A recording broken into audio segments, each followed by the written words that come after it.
All right, so we've looked at our basic conversions between percents, decimals, and fractions, and we've done the basic percent equation A equals P times B with some basic problems that were just of the is of percent variety and a couple of simple applications. So now we're going to get into some more complicated applications that occasionally involve more than one step. But the thing you got to remember is we're still always going to go back to our original A equals P times B equation. That's going to be the thing that we're always going to want to go to. But occasionally in these problems, you're going to actually have an additional step, okay, which is usually addition or subtraction. And sometimes it comes before using the percent equation, sometimes it comes after using the percent equation. So the different types of problems that we're going to deal with in these couple of sections, because 6.2 has some of the percent change problems, and then 6.3 has all the application problems. So the tax, the commission, the markup, and the discount problems. So they come in 6.3, but 6.2 has the percent increase and decrease, which in some cases actually end up being the harder problems for people. All right, so we'll do a couple of each type and then a mixture of different types. So this first video, I'm just going to do some basic ones, and then I have later videos where I get into the more complicated ones. Okay, so first one is a tax problem here, right? So a tax of $5,250 had to be paid on an inheritance of $15,000. What is the inheritance tax rate? And answer in percent form. So the tax is kind of like a portion of the inheritance. So the inheritance is the whole. And remember, the whole is going to be the base. And the tax is really a portion of that, a part of that whole. So that's going to be your A. And then you're trying to find the tax rate. And the tax rate is going to be the P, of course, right? Because P is percent. So you're just going to write A equals P times B. And we're going to plug in 5,250 for the A and 15,000 for the B. And we're going to solve this by dividing by 15,000, right? Because again, the equation solving doesn't change. You just try to isolate the variable, which is the P. So in this case, P equals, and we'll punch this in our calculator, 5,250 divided by 15,000, and we get 0.35. And 0.35 is easy enough, right? Remember how we turn a decimal into a percent? We just move the decimal point 2 to the right, and it becomes 35%. So our inheritance tax rate is 35%. And then in the next one, it's another tax problem. The difference is here they're asking you for the sales tax. So what would the sales tax be? And again, sales tax is a part of the whole. So sales tax is going to be the A, and the purchase is the whole, right? So that's going to be the B. And the tax rate in Texas, apparently, at least it was at the time I made this handout, 6.25%. Okay, so again, you're going to have your A equals P times B, where A is the unknown in this case, right? That they're asking you for the sales tax. The P is 6.25%. And again, when we turn a percent into a decimal now, we do the reverse of what we just did. We go to the left two spaces. So it's 0.0625, and the base is the total purchase, which was 56.35. So when we multiply 0.0625 by 56.35,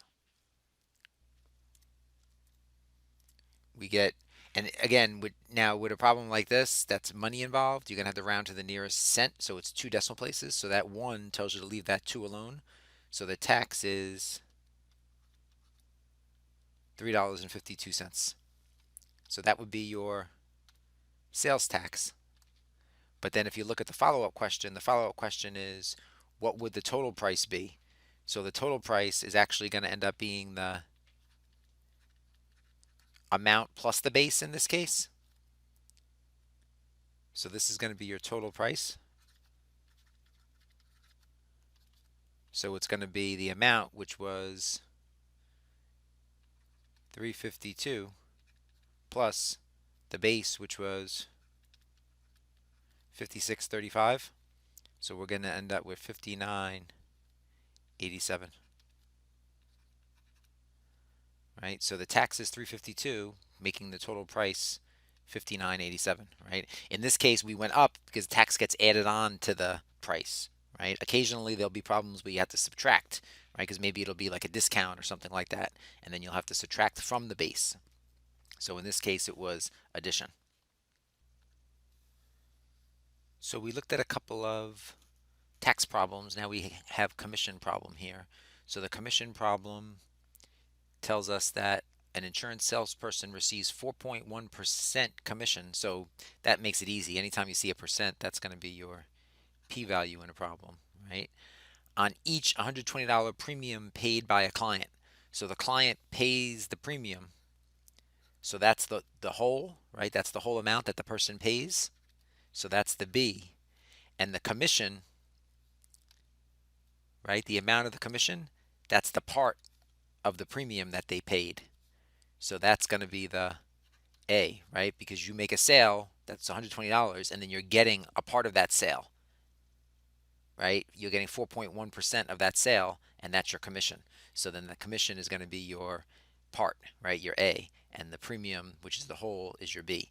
So now you're going to, again, just write your A equals P times B, and we're going to replace P with 4.1%, which is 0.041, and the base with $120, and then just multiply. So this is pretty straightforward here. 0.041 times 120, so 492, which doesn't sound like much because it isn't much, but the idea is you're selling a lot more than just one of these, right? So each one you sell, you're getting 492 commission added on to whatever your base pay is. Okay, so commission is a part.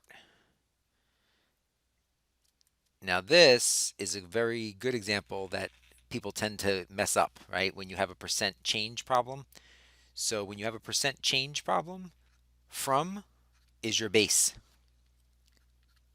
To is not A. A equals the change when you're doing these problems. That's important to remember this. So if you have a problem where they tell you that an amount went from something to something else, the from value is going to be your B, but the to value is not going to be your A. The A value is actually going to be the change. So what you have to do in a problem like this that gives you a from and a to value, you first have to find the change because that's going to be your A value. So what A is going to be in this case is it's going to be what you're at now, which is 150, minus what you were at initially, which is 15. 150 minus 15 is 135. So in this case, your A value is 135, and your B value, which is your from, is 15, right? B is what you went from, your starting point.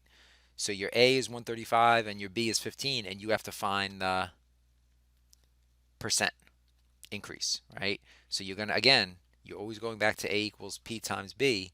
And now that I identified what A and B are, I can just plug them in. So A is 135 and B is 15. And this is one of those instances that I had talked about briefly in one of the other sections where I talked about how whenever the A is bigger than the B, which is in this case, right, A is much, much bigger than the B, the percent is going to be over 100. So this percent answer is going to be over 100%. So when I divide this now by 15 to solve, 135 divided by 15 is actually 9. But that doesn't mean 9%, right? This is in decimal form. So we still have to turn this into a percent by moving 2 to the right. So it's actually going to be 900%. So the percent increase is actually 900%. And this brings up another interesting idea, the fact that, well, what did you really do there? When you went from 15 to 150, you actually multiplied by 10. And if you're multiplying by 10, it's really a 900% increase. If you're multiplying by 2, it's a 100% increase. If you're multiplying by 3, it's a 200% increase. So in this case, I was multiplying by 10, so it's a 900% increase. So that's something that you want to think about. I'm not really going to get into explaining it now, but it's something that you should think about. So another one involves markup here. Okay, so A markup is the amount that like a seller adds to the price that they pay for something before they sell it. Okay, so like a bookstore, for example, marks up books 40% from what they pay the publisher. So what happens is, let's say they pay $45 for the book. That's what their starting price is, right? That's their initial price. So that's going to be your B, right? So the bookstore pays $45 for it. That's your B, and the 40% is going to be your P. So what the markup is going to be is A. So when you're dealing with these markup problems, the markup amount is A. So this is A equals P times B. So we're going to find the A by multiplying by 40% and 45. So now when you multiply 40% by 45, that's going to give you 18. Okay? So the markup is $18. But does that mean they sell it for $18? Of course not, because they paid $45 for it. So the markup is actually the increase. So if they increase the price by $45, what are they going to sell it for? They're going to sell it for 45 that they paid for it plus the $18 markup. So they're going to sell it for $63. Okay, so you got to keep that in mind, right? And this is another example of the problem where when you get the A value, you're not finished. They're selling it for $63 because they paid $45 for it, marking it up 18, and they're selling it for 63, right? So the $18 is just the markup, then they sell it for 63. So you got to keep that straight. And then this other one deals with markup also, but now this is different because in this case they're telling us what the store buys a candy bar for. So a store buys a candy bar for 12 cents each and then sells it for 67 cents each. So it started at 12 cents. So again, that's the initial cost. So that's your B. But again, this 67 cents, the selling price is not A, right? A is the change, right? So what A is going to be the change in price from what the store paid to what the consumer pays, right? So A is going to equal, in this case, 67 cents minus what they paid for it, which is 12 cents. So it's going to be 55 cents. So A is 55 cents and B is 12 cents. And now you need to find P. But then again, it always goes back to A equals P times B. But there's just occasionally extra work to do. And in this case, the extra work was subtracting. So now I know 55 cents. And this is another instance where the A is bigger than the B. So it's going to be more than 100%. So 55 cents equals P times 0.12. And then if I divide by 0.12 now, I get that P equals 0.55 over 0.12. So it's basically 4.58, let's say. And again, this is where you got to be extremely careful. People just slap a percent sign on the end of this, right? It's not 4.58%. This is in decimal form, so you still have to move over 2 to the right, and you get 458%. So the markup rate in this case is 458%.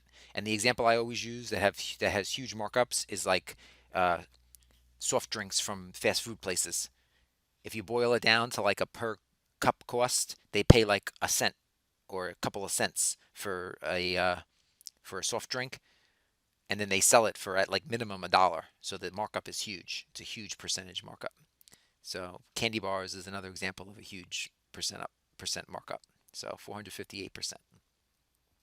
So yeah, so these are a little bit more difficult because you have to a lot of times do that extra step, which is normally addition or subtraction. Sometimes it comes before the problem, sometimes it comes after the problem, right? Before you use the A equals P times B or after you use the A equals P times B.